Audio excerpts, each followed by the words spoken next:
Well, Cynthia, all right. I think it's been 2.5 years since you last fought in front of fans. So now, what are the emotions now, knowing that this fight was booked at one point, but now it's rescheduled for a sold-out crowd in San Diego? I mean, at first I was bummed out that my fight, fell through at the time. But once I realized that I was going to be fighting in San Diego, which is also my home state, I'm really stoked about that because I get to be closer to all of my Latino people. So that's going to give me a lot of motivation to hear all their, all the noise and all their energy. When Nina was in here, she said it was important for her to rebook this fight because she said it was just fair to you after she pulled out after the weigh-ins. Was it important to make this fight again, or did you just want to get back in there regardless of who it was? You know, I think it was the same thing for her. I think we were both got ready for the fight, and I have a lot of respect for her too. And I think just given the situation where she just kind of got sick just on the night before the fight, so I feel it was only fair for us to just get rebooked, and I was okay with that. And a lot of people are going to bring up your last few performances, same as her, but you guys have essentially fought like the top five of two divisions. So what do you make of her as an opponent and the skills that she brings in on Saturday? I mean, she's obviously she's a very tough opponent. She's been fighting the top 10 just how I have, and so people do look at that, the losses and stuff like that. But we've been fighting the best for, I think I got into the UFC at 3-0. I was 6 months of a professional. Within being a professional for a year, I was ranked number 6 in the world. So I've been fighting the best so everybody's seen my professional career unravel on the biggest stage of the world. So it makes it kind of difficult, but I think this is important for me. I think it's going to bring out the best of me.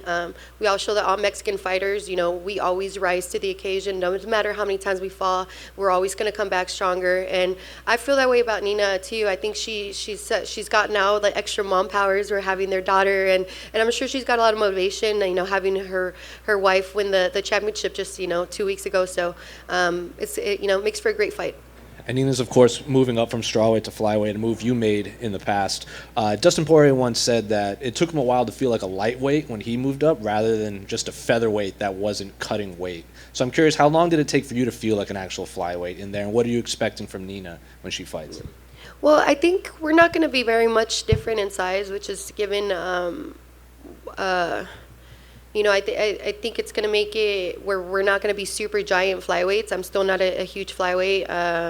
I think the weight cuts are kind of pretty much a lot easier than they are at strawweight, but it's still a little bit of a cut. My plans are still to eventually go down to strawweight, so I did get a little bit bigger to be at flyweight, but we're going to work down to get down at 115.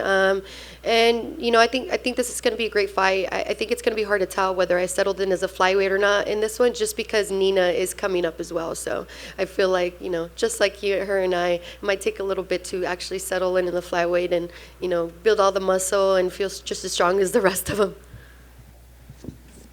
I did want to ask about that, Cynthia, because you had announced on social media, like, hey, 115, but then even previously when this fight was booked, it was going to be at 125. So can I ask, like, just what made you change to say, hey, I will take these at flyweight and I'm not going to maybe prioritize the move back to 115? Well, actually, I was originally booked to fight Brianna Van Buren June 4th, and that one was going to be at 115. She pulled out, and then we spent a couple of weeks looking for an opponent, and Nina's name came up, and I was like, yeah, I'm going to fight Nina. And it's like, oh, well, Nina wants to fight at 125, though. And I'm like, you know what, this is an exception. I was planning to move down to 115, but with it being Nina, who was previously a 115er, I was like, I'll do this. I'll fight with her at 125.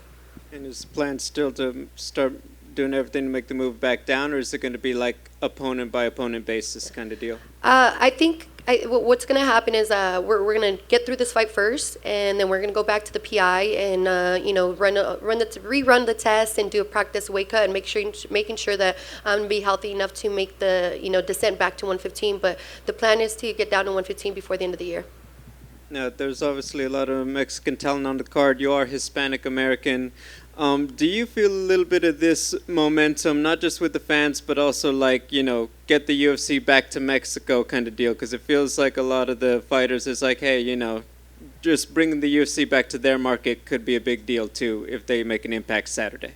Yeah, no, absolutely. I mean, I think we already make a big impact given why there's going to be UFC PI in Mexico. So I think it also motivates me. Obviously, being in California, being close to Mexico, definitely I'm gonna, feel out of my heart, have my family there, which is gonna make it more exciting. And I'm really stoked. I'm excited to represent all the Mexicans.